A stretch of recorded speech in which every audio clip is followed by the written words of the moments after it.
This is CleanTV, family-friendly, national news on demand. I'm Jerry McLaughlin, reporting what's happening on Friday, July 16, 2010.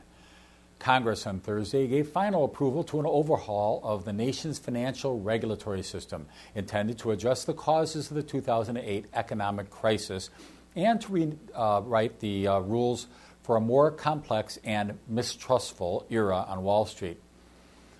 The White House indicated today that Barack Obama plans to sign the financial overhaul bill that was first passed by the House and then yesterday by the Senate by a filibuster-proof majority of 60 to 39, thanks to two liberal New England Republicans. I can't legislate integrity. I can't legislate wisdom. I can't legislate passion or competency. What we can do is create the tools and the architecture that allow good people to do a good job on behalf of the American public. And that's what a bill like this is designed to do. I regret it can't give you your job back, restore that foreclosed home, put retirement monies back in your account. What I can do is to see to it that we never, ever again have to go through what this nation has been through. Now, grandstanding on the measure's passage was, of all people, Harry Reid, who's never been known as a tax cutter. After Harry Reid and his cohorts squandered many billions of dollars, technically over $1 trillion, dollars, he says, quote, "No more bailouts, no bank is too big to fail," unquote. Hello. And why is it that these politicians like Harry Reid didn't come to that conclusion before they mortgaged our children, our grandchildren, our great-great-grandchildren's future? All to bail out their bank buddies? Remember in November. Supporters claim the addition of Muslim holidays to the New York City school system calendar would, quote, "send a positive message to the Muslim community that you are welcome here," unquote. But the Big Apple's mayor, Michael Bloomberg, is no fan of the plan, but for other reasons. Bloomberg claims that the school children already take too much time off and points to the statistics that only 4 out of 10 students in the system graduate on time. Muslim enrollment in the New York City schools has risen to 12%, or 100,000 students. And religious leaders there are demanding 5 more days over the next decade in time off in Muslim holidays. Having failed to convince the mayor, they now are doing an end run, hoping to convince lawmakers in the state capital of Albany to take up the measure and make it a statewide law that would include New York City. This could be an ominous sign of harsh Sharia Muslim law coming to America. One of the unexpected side effects of Obama's socialized medicine plan could be the state claiming the right to determine what you can eat or drink. When your good health becomes a matter of fiscal policy, you could predict that the fat police stepping into your life will become reality, regulating nutrition as they see fit, and it appears early salvos in this game, or in this battle, are now sounding in Illinois. Murmurs from the, quote, public interest groups, unquote, where do they get that from, located in the land of Lincoln, are suggesting a mandatory state tax on sugary soft drinks that could potentially raise the price of high-calorie sodas by 1 or 2 cents per ounce. Now, that doesn't sound like a lot, but that fat tax in Illinois could raise the price of a 2-liter pop bottle from 60 cents to $1.20. For now, it's still in the talking stage. Perhaps they are talking it over a cup of coffee, without the sugar, of course.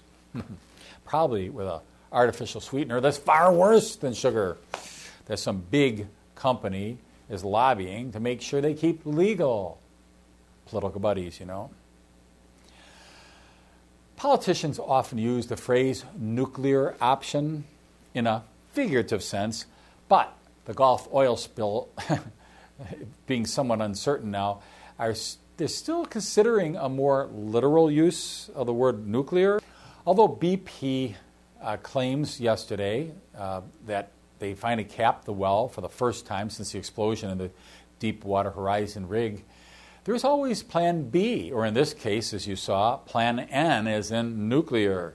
Eminent scientists, including Viktor Mikhailov, the former Russian Minister of Nuclear Energy, believe that the latest attempt by BP doesn't do the trick, and that if it stays, it's fine. But I mean, if it falls apart instead of playing around anymore, that a detonation of a 10-kiloton nuclear blast over the Gulf floor could permanently seal the leak once and for all.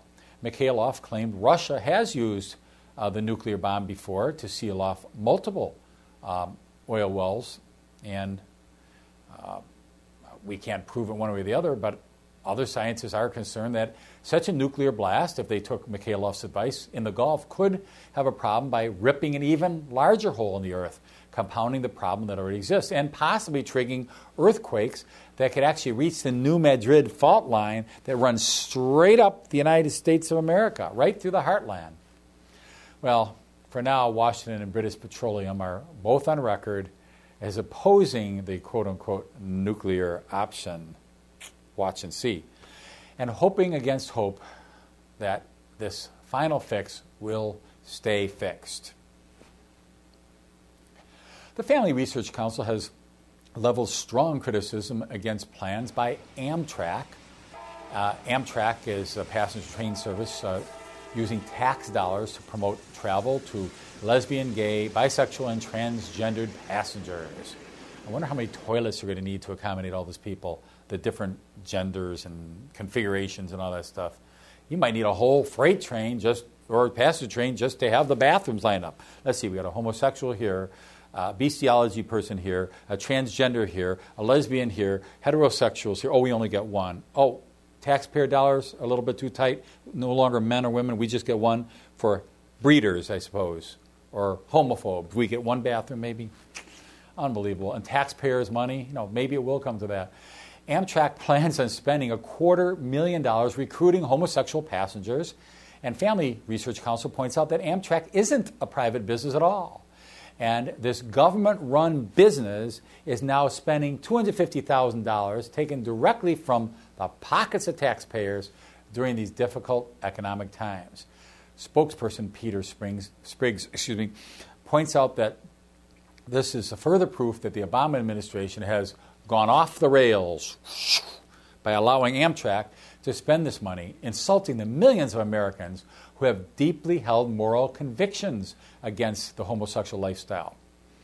Now, Spriggs said, quote, "Yet Washington is targeting the demographically small homosexual population because marketing surveys suggest it is also one of the richest, meaning this administration may be more interested in riding the quote-unquote gravy train than getting the culture back on track." Okay, we're done with our track here for today's news. Thank you for watching. I'm Jerry McLaughlin reporting for CleanTV Worldwide On Demand News.